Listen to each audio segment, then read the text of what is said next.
Hello, Dr. Terry Shepard here, exercise physiologist at Marshall University, School of Physical Therapy, and University of Charleston Physician's Assistant School, and the developer of Shepard's Training Systems.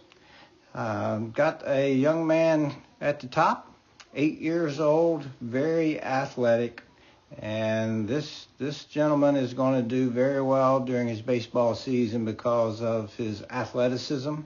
And the good thing about this is that we can do some fairly technical things with him over a long period of time. And during his games, we can just tell him to go hit the ball hard, and he'll be able to do that because of his athletic ability. And then chip away at some of the finer points in hitting so that when he gets to a higher level, he'll have all this technique down and be good to go. Down below, we got Aaron Juggs that we're going to be comparing swings with. And let's go ahead and get started. Okay, first thing that I did with him was talk to him about getting his hands in close to his right shoulder.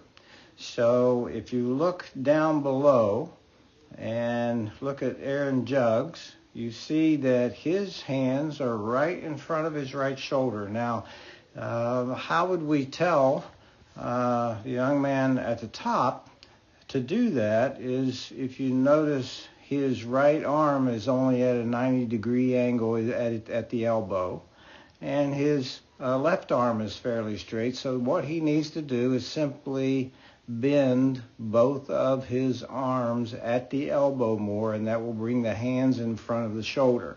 So look at the right arm of Aaron Juggs. You can see how sharp the bend is in his right elbow, and therefore putting the bat right in front of his shoulder, and therefore he has a better opportunity to have that short stroke to the ball.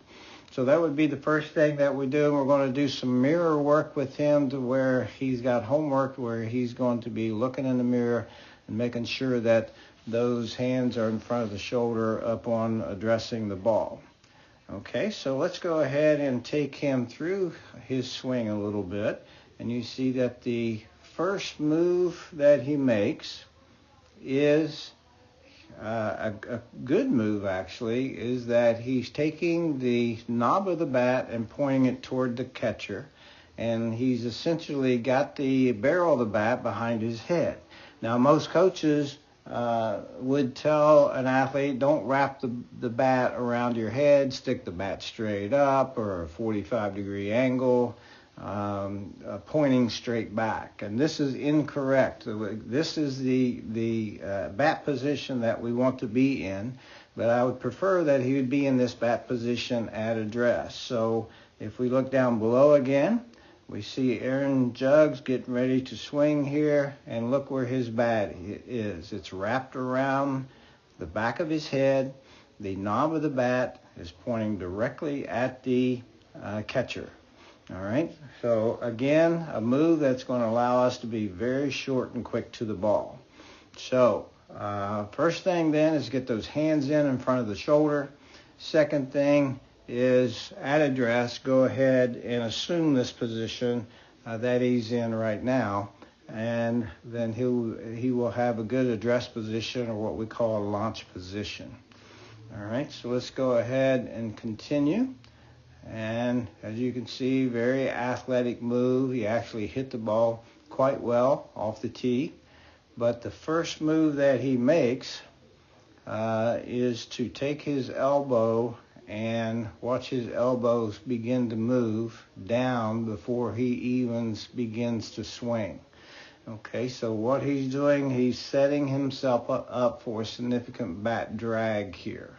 All right, so if we were to continue as he begins his swing, you see where he's leading with the right elbow. In the left arm, we see that he has what we call an arm bar, where he straightens out his left arm. Okay, so the bat's actually in a good position as far as the barrel of the bat is close to his shoulder. He does not cast the bat like many young athletes do. So good shape there. However, that elbow, that right elbow being significantly in front of his hands at this point, is going to be causing a significant amount of bat drag, and it's going to slow his bat down. Now again, at 8 years of age, the pitchers are going to be pitching very slow, and this bat drag's not going to hurt him much. He's still going to be able to get to the ball. However, when he gets to higher and higher levels, then now he's going to be late to the ball because of this bat drag. As a matter of fact, when we started pitching the ball to him face on, he was late because of this, and it was hard for him to get the bat through. So let's look at the right elbow relative to the hands with Aaron Juggs down below, and at this position here. So now, what's his first move? His first move is the hands stay right in front of his shoulder. The elbows stay in the exact orientation with each other. They stay separated, the same distance apart. Now look where his hands are compared to the elbow, compared to our young man at the top. His arms are together, the elbow is way in front of his hands, and now the bat is dragging through the zone significantly. So the first thing that we need to do with this athlete is to get him to keep his elbows the same distance apart. Do not pull that right elbow down in front of his hands. And there's several ways that we approach this and put him through some drills so that we can eliminate this move. And it's not easy to do, but it's going to be necessary as pitchers are starting to throw faster and faster. Then this move is going to catch up with him. All right. So this is what we call short to the ball. Look down below and look how short Aaron Juggs is to the ball.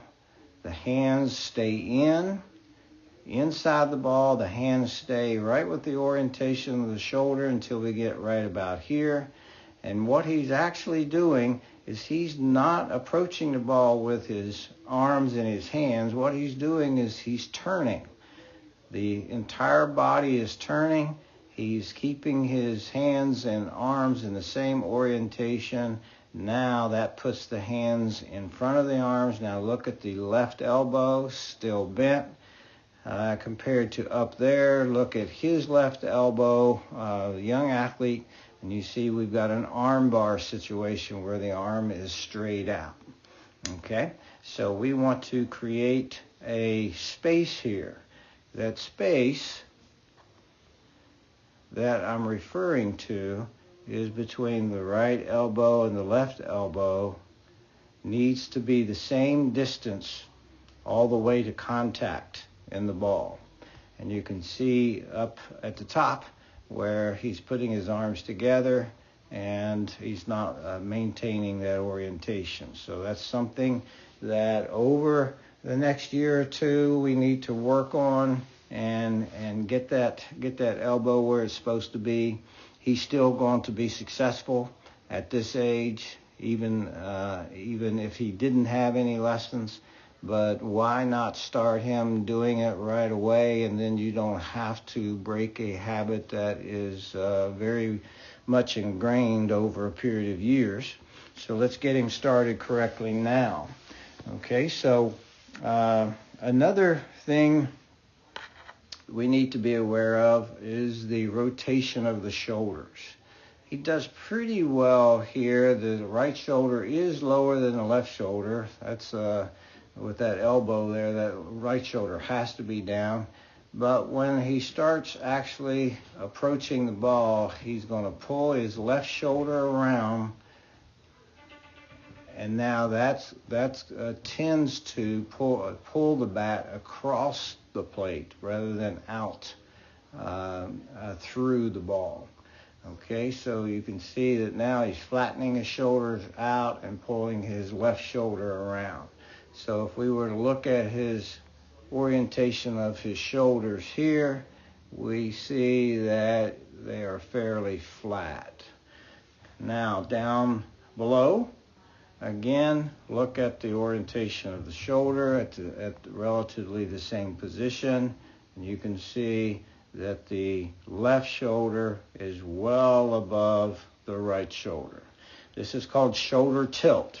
Now, again, we're not going to be during a game with this young athlete at the top. During the game, we're not going to be talking about the shoulders. We're not going to be talking about the elbow.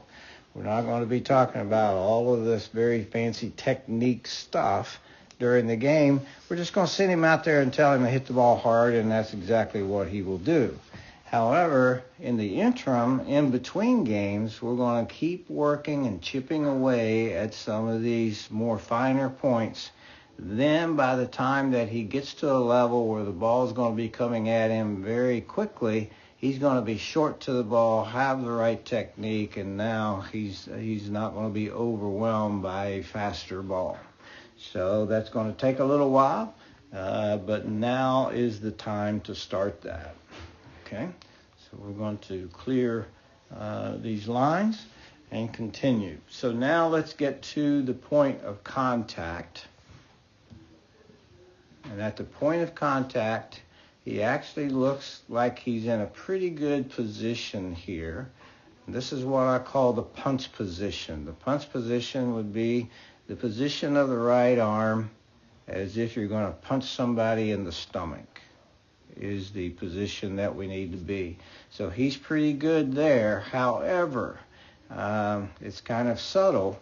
What you see here is he is going to roll his hands over. So he's actually starting to roll his hands over here. Now watch his right arm go above his left arm. Okay, so that's a rollover. Now what that's going to do typically is cause high hoppers to the shortstop and the third baseman.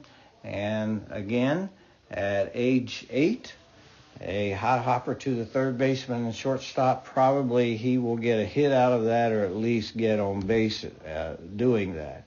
However, as he gets to be 12, 13, 14 years of age, any ground ball in the infield, 90% of the time is going to be an out. So what is successful now at age 8 is not going to be successful as he gets older. So we have to get this rollover out of his swing.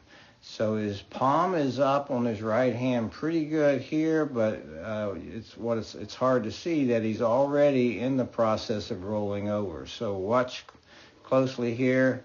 Now you see the process of rolling the hands over, okay? And that will typically cause you to hit the top of the ball and drive the ball down into the ground. All right, so now let's look at Aaron Judge down below. So now we're going to go right to contact with the ball, right here. Now you do not see any rollover. See the palm up? You see the punch position that he's in, as if he's going to punch somebody in the stomach here. So I'm going to draw the lines. Now he's in the punch position. Palm is up. Now, let's see if he rolls over. See, now they make contact with the ball. He's going to extend through the ball. There's no rollover. The palm is still up. The palm is still up. The left palm is down. And he continues to get long through the ball.